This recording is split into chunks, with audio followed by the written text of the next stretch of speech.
प्रिय विद्यार्थियों, हमारे इस नॉलेज हब चैनल में आपका फिर से स्वागत है।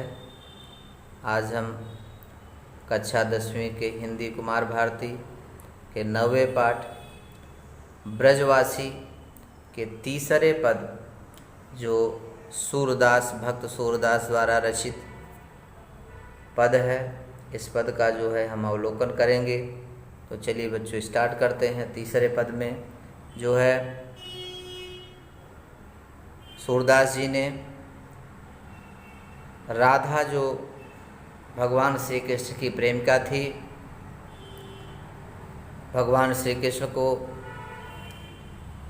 गोकुल से चले जाने पर जिस प्रकार से माँ यशोदा, वहाँ के रहने वाले ग्वाल बाल और जितने भी जीव हैं जिस प्रकार से परेशान हैं, उसी प्रकार से उनकी प्रेमिका जो है भगवान श्री कृष्ण की अनुपस्थिति में बहुत ही दुखी है। उसी का वर्णन इसमें जो है इस पद में कवि भक्त सूरदास जी ने किया है। भगवान श्री कृष्ण मथुरा चले गए हैं और राधा रानी जो हैं वह किस प्रकार से परेशान हैं, उदास हैं, उसी का वर्णन इसमें किया गया है। अति मलिन वृषभानु कुमारी, हरिश्रम जल भीजे उर अंचल, तिह लालचन धुआवत सारी, अधमुख रहती अनत नहीं चितवती, ज्यो गत हारे थकित जुआरी, छूटे चिकुर बदन कुम्हलाने, ज्यो नरली हिमकर की मारी।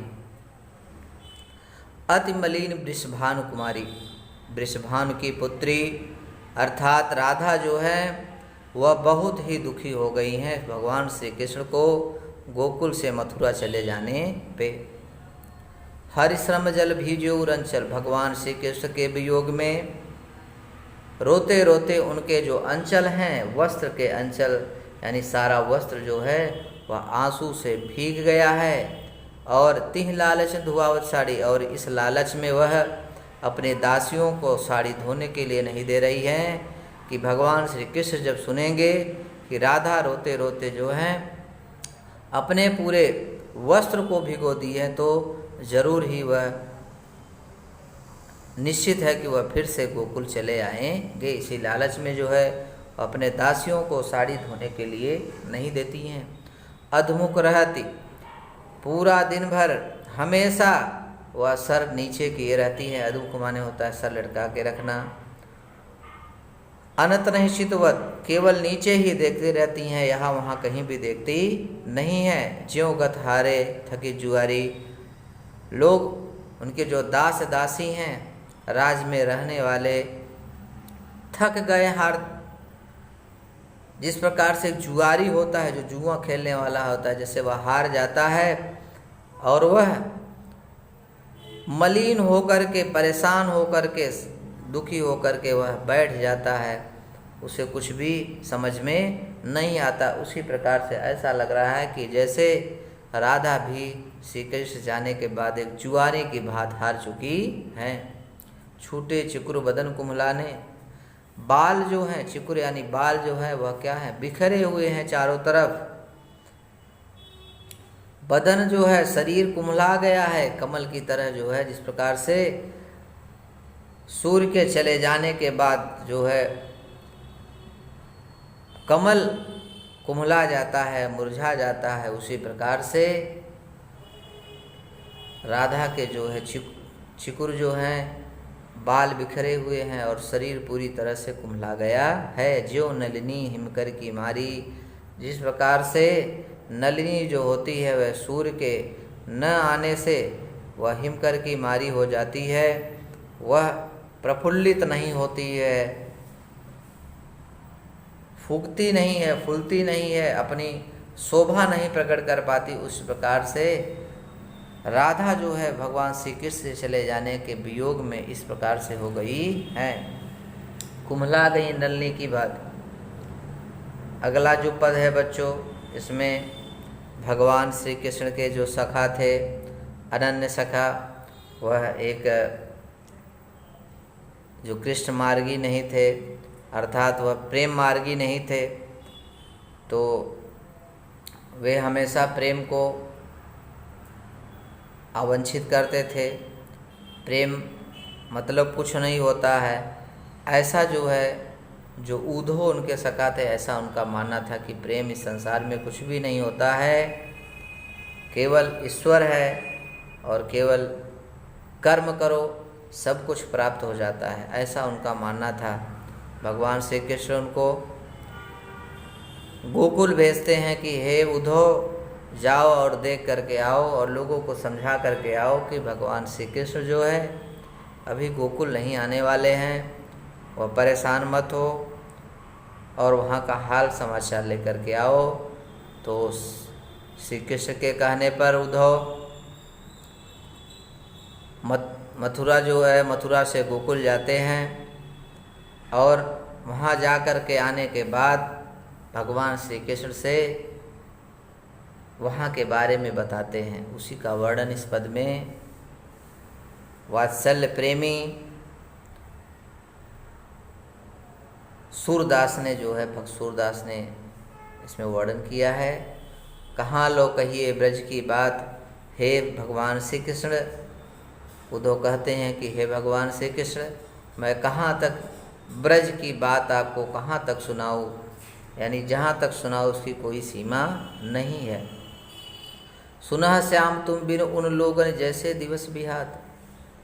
हे श्याम, हे श्री कृष्ण, ऐसा लग रहा है कि जैसे तुम्हारे बिन उनके एक एक दिन जो है वह वर्ष के समान हो गए हैं।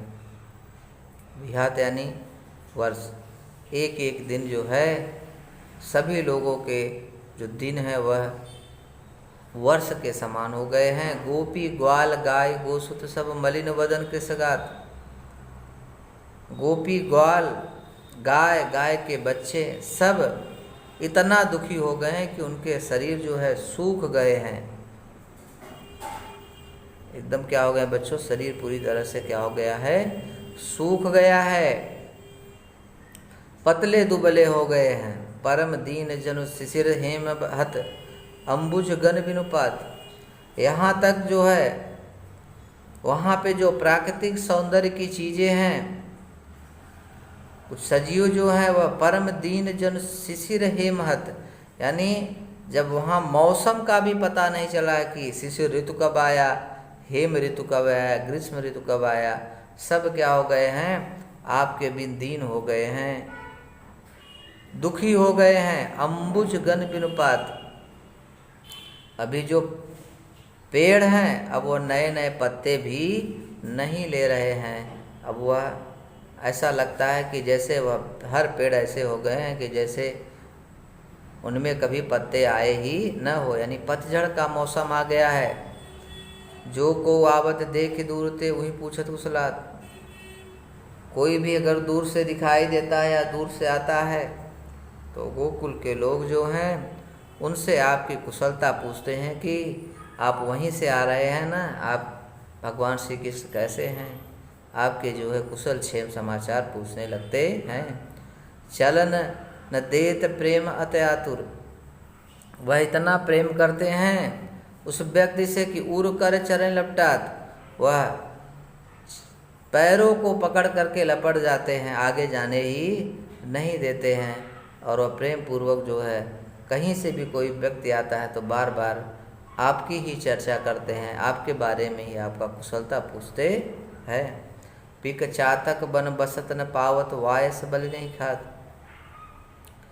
अब पिक जो है चातक, मोर, चातक पक्षी अब वन में दिखाई नहीं देते हैं। जिस प्रकार से आपके रहने के बाद जो है चातक पक्षी, पिक का, मोर का जो है नाचना, ये सब दिखाई देता था, ये सब चीज़ें विलुप्त हो चुकी हैं, अब दिखाई नहीं देती हैं। पावत वायस बल नहीं खात। अभी वायस जो है, वायस यानी गिद्ध बच्चों जो होता है मांसाहारी, अब वह भी बलि जो है खाता नहीं है। सूर्य श्याम संदेशन के डर पथिक नौ ही मग जात, मग यानी रास्ता, पथिक यानी राही। सूरदास जी कह रहे हैं कि हे श्री कृष्ण, उद्धव बता रहे हैं कि अभी उस रास्ते से कोई राही जाता ही नहीं है कि वहाँ जाने के बाद लोग पैर में लिपट जाएंगे और आपके कुशल छह पूछेंगे। लोग गोकुल के रास्ते को भी जो है छोड़ दिए हैं, उस रास्ते से कोई जाना भी नहीं चाहता है। इस प्रकार से हे ईश्वर वहाँ का हाल समाचार है। वहाँ के लोग इस प्रकार से आपके बिन व्याकुल हैं, परेशान हैं। यह जो है भगवान श्री कृष्ण को उद्धव वहाँ जाने के बाद समझाते हैं इस पद में। अगले पद में, चौथे पद में जो है उद्धव गोकुल से लौटकर मथुरा में श्री कृष्ण को जब गोकुल के निवासियों, पशु पक्षियों, प्राकृतिक उनके प्रति प्रेम विरह कष्ट सुनाते हैं, तो श्री कृष्ण जो है ब्रजभूमि वहाँ के निवासियों का लगाव का बड़ा ही मार्मिक वर्णन किया है। श्री कृष्ण अभी उद्धव को बताते हैं, अपने मित्र को बताते हैं कि हे उद्धव, उद्धव मोहि ब्रज विचरत नाही। हे उद्धव,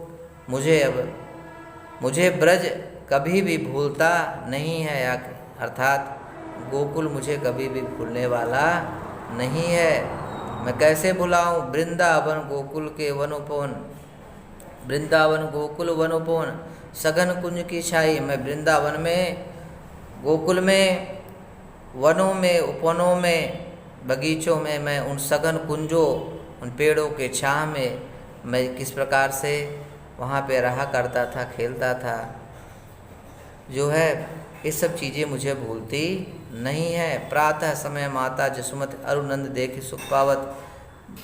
सुबह होते ही माता यशोदा और नंद बाबा देख करके ऐसा लगता था कि जैसे उनको पूरे संसारिक सब सुख प्राप्त हो गया हो।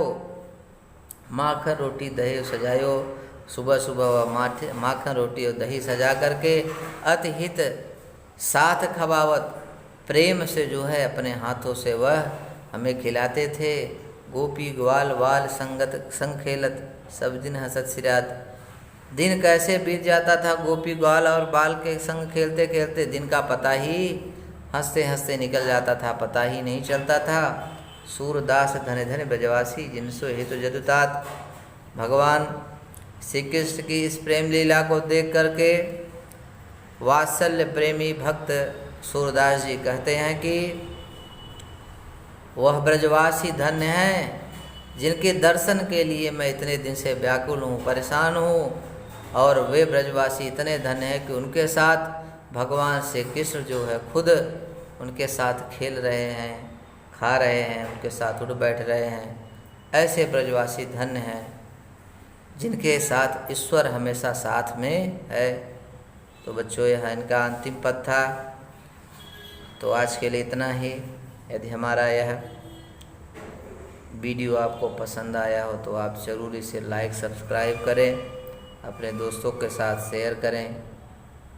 आज के लिए इतना ही बच्चों। आगे के वीडियो में हम और ऐसे रोचक बहुत से वीडियो शेयर करते रहेंगे। धन्यवाद।